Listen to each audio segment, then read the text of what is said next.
Most of us think we have a problem in our life unless we have something that's a bigger problem to contrast it with.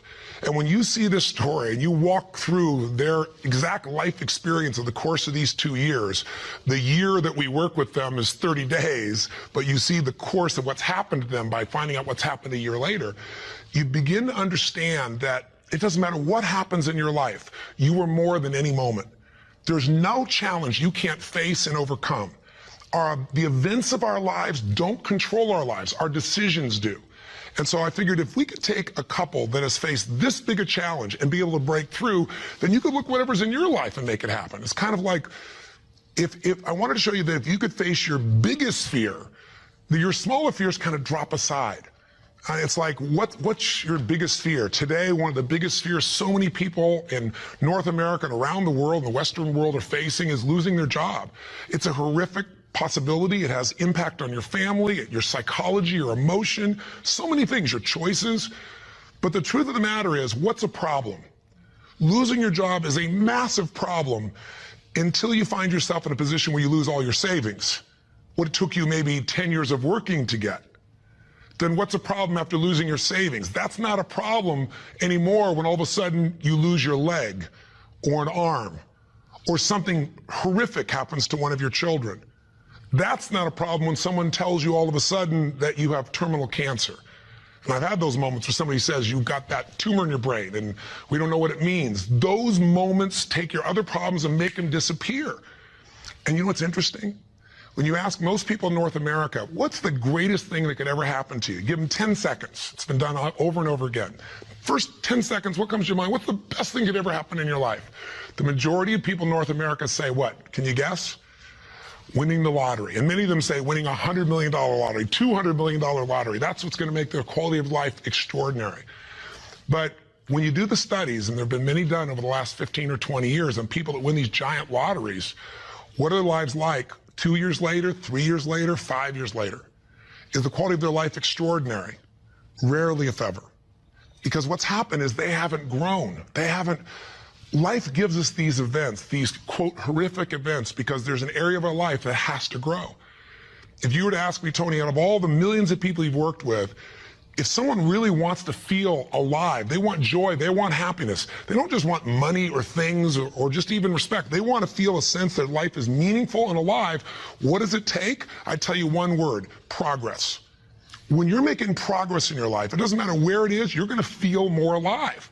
If you're overweight, but you get yourself today and you say, you know what, I'm stepping into gear. I'm just putting these darn shoes on. I'm not waiting for the perfect, person to come by and coach me. I'll get that too. But right now, I'm just going for a walk, or I'm going to go for a jog, or I'm going to go lift some weights. I'm going to do something right now. And you get yourself into gear, and you do that for a few days in a row. Even if you haven't lost the 10, 20, or 30 pounds yet, you're going to start feeling better immediately because you have the power of momentum and you're making progress. Progress equals growth. Growth equals feeling alive. We grow or we die. So what's the worst thing that could ever happen in your life? Same survey, ask the people in North America, 10 seconds to come up with the answer. Number one answer, to become a quadriplegic. That's why I made this show. Because the idea that I could be in a position where I'd be alive, but I couldn't physically feed myself, take care of myself, that I'd be completely immobilized, for most people, that's the scariest thought of all. To them, that's the worst possible fear. So by going through this journey with Frank and Kristen and experiencing their emotions and seeing and feeling that in 30 days they could go from trapped in their home where there is no possibility of a future, no idea of intimacy, no idea of children, to world travelers who are doing things they weren't doing before when he was, quote, supposedly able-bodied, happier and stronger and closer in their love than ever before. And you know it's real, and you see the results a year later as we do the follow-ups, and you haven't seen the follow-ups, be sure to see that and hear about the story of what's happened with them. When you get that experience, it affects you. Because it isn't somebody verbally telling you a story, it's something you kind of went through. So the idea here is, I'm sure you have some other fears outside the one we just came up with. Whatever you're afraid of, the job, the loss of relationship, trust me, it's small. If you'll face a bigger fear, that little fear will start to be handled pretty easily. That's why when all of us go through in our lives extreme stress, we're all going to go through it. You're going to have a home burned down, or something's going to happen to somebody you love, or someone's going to pass before you're prepared for it, which is almost always. Or you're going to find yourself in a financial situation that feels like you can't turn it around. Or you might feel like personal character assassination, or maybe you get mugged, or maybe you get a terminal disease. We all will face multiple times in our life extreme stress. The difference in people's lives is not what we face, it's what we do with what we face. You can take yourself from a place where in the face of absolute total tragedy, you triumph. But it requires making some new decisions, taking some new actions, and mastering a part of yourself that can unleash all of your power and ability as a human being. That human spirit, as corny as it sounds, can be channeled in a very specific way. And if you do, the game of life changes. So I'll give you another example outside Frank and Kristen. A friend of mine who just passed recently, he's always been a deep inspiration to me. His name is Art Berg. And Art's a guy that was a young man, good-looking, strong, athletic. He lived in Utah. And he fell in love with his absolute sweetheart. She was, you know, the most popular girl, the most attractive girl. She met all the criteria of a college boy. And his buddy and he are driving across the state to go to where he's going to get married. And he falls asleep in the back seat while his best friend is driving. And his best friend falls asleep in the middle of the night as they're driving. My friend Art Berg woke up rather intensely on the desert floor with the car upside down, his legs trapped beneath it, and unable to feel anything. He became a quadriplegic in an instant. His friend actually was beat up but actually survived. Now, what do you do in a situation like that? Well, the first thing most people do is they want to curse God or they want to curse their friend. It's not their fault. Most of what happens in our lives is not our fault, but what we do with it is going to determine the quality of our lives. Sometimes it is our fault, let's be honest. But lots of times, events happen. Stuff happens, or whatever word you want to replace stuff with. You know what I'm talking about. But what's different about this man is he made a different set of decisions. On that day, he said to himself, you know what? I got two choices. I can live here in the dirt and live and suffer the rest of my life on what I've lost, or I can figure out how to maximize what I have. He developed this mindset. His mindset was, before the accident, there were about probably 10,000 things I could do. After the accident, he said I could probably do 9,000 things. Before the accident, I was probably not even doing 500 of those things. I'm going to do more while I am now. And he did. He became an entrepreneur, started his own bookstore, and became very successful. He married the same childhood sweetheart because this man was so inspirational to be around. It didn't matter what he was in a chair. She loved him. He had 2 children, one of the greatest gifts of life. And he did all kinds of crazy things. He'd scuba dive. His friends would put him in a suit and tie a set of weights to him. He'd drop to the bottom. They'd drag him along the bottom. That was his idea of scuba diving. He was an incredible human being, and he lived an incredibly full life filled with joy. The worst thing ever happened to you, be a quadriplegic? The best thing, win a lottery and feel like everybody wants something from you and you didn't earn it, and there's no sense of joy and everything's about trying to hang on to what you got? What is the best thing that could happen to you? What is the worst? The worst is not to take control of the force that controls your life. And that force is human emotion. I mean, I want you to think about this and answer a question for me if you would. What really changed Frank and Kristen's quality of life? What changed them? You can see the change. You can see it even more a year later, that it's continued to happen. What made the change possible? Did you get it? Did you see it? The answer's simple. We changed the emotional pattern that was controlling their life. And you and I have emotional patterns that are controlling us right now. Whether we're aware of it consciously or not doesn't matter. It's the force that is shaping you. It's shaping your relationship. It's shaping your finances. It's shaping your career. It's shaping the amount of joy or unhappiness or suffering or excitement you have right now in this moment. But it's an invisible force most of us never take a look at. You might want to take a look at it right now through the eyes of what we did with Frank and Kristen. Now, what was the emotional pattern that was dominating them at the beginning of the show? You could feel it, couldn't you? And there was this feeling of death, that there was no future. Probably the most common belief system in people in North America and now in Europe. 60% of Americans now believe that the future is going to be worse than the past for themselves and for their kids. 70% of Germans and Europeans, I think it's 80% according to the Pew study recently in France. Around the world, we're starting to believe that circumstances control who we are. Don't get me wrong, circumstances play a huge impact. Events play a huge impact on your life, but they're not the ultimate determining factor. The force of human spirit or emotion is it. With the right emotion, you can unleash things you could never dream of. And I know you know this is true. So take a look, let's analyze. Where do these two live after the accident?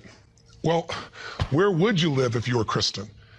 I mean, you've lost your future, supposedly. There's no intimacy. There's no chance of children. You've become the full-time nurse to your husband who you love, but now you're changing his catheter every few hours. You're afraid to leave the house because you're afraid, what if he falls over? He may stop breathing. I mean, there's no life. So she goes from the emotions of feeling depressed for the life she's lost to feeling angry. I call it a crazy eight. We get tired of feeling sad, and then we'll get angry for a while, and then we beat ourselves up for being angry at ourselves or God or our partner, and then we get all depressed again. It's a common pattern. You don't have to have something like their event happen in your life to get stuck in a crazy eight. But interestingly enough, she's living in that place, and now what's Frank doing? Frank wants to help his wife, but he's got a limitation we got to break through. He's got a belief. All breakthroughs start with a change in your beliefs. Because once you believe how something is, that means you're certain that's how it is. If you're certain it can't change, you're right, it can't. I can't convince you. No one else can convince you. And Frank's thinking, I'm helpless and I've harmed my wife. And he's living with the emotions of guilt and sadness and depression. And when he's tired of that, he gets completely overwhelmed because he says, if I just would have not jumped in, or if I would have jumped in a different spot, or a million other things that they were different, then I wouldn't have destroyed my wife's life. Instead of saying, my wife needs me right now, and I don't give a damn if I'm trapped physically in this chair, my soul, my spirit's gonna reach her. That's my assignment, to get him to remember that power. To not only get him to remember it, but to get him to use it and shift his wife. And that's what we did through this process. How? Well, the process really was giving him a series of experiences that would change his entire belief about who he is. I could try to tell him, oh, here's what you can do. Yeah, I'm 6'7", and I obviously have use of all my appendages. Easy for me, right? But if I get him to have some experiences, like I bring him to Fiji, and I show him he can get out of the house, more than get out of the house, become a world traveler, and go through all the challenges that are part of that if you watch our little section of the story behind the story, you'll hear some things that weren't in the show about that, by the way. But I get him to travel to Fiji, and the first thing I got to do with him is I got to get him to experience, not know intellectually, but experience he can make a difference for his wife. He is not helpless. She needs him, and he can transform her. He can take her from crying, sad, out of control, angry, to laughing and giggling and feeling love that fast. It's a beautiful moment in the show if you watched. And all it is something called presence. Something, if you're not clear about, do some homework, follow up with us or someone else, figure out how to create that, because that's what changes relationships. Presence. It works. And Frank starts to understand, not verbally, but by his own experience, hey, I don't have to live in that sadness or that feeling of being unworthy or that feeling of being overwhelmed. I can matter. I can matter to her. I don't have to be the person she just takes care of. It was a huge shift in the experience. And I'm giving you Frank's example because it relates to yours. Maybe you have different emotions, but don't we all get to points where we feel like we don't matter, or we can't change something? We're stuck, and it's our belief. Great way to break that belief, get yourself another experience. That's what I do with people in seminars. That's what I do in any coaching process. Change it. What do we do after that?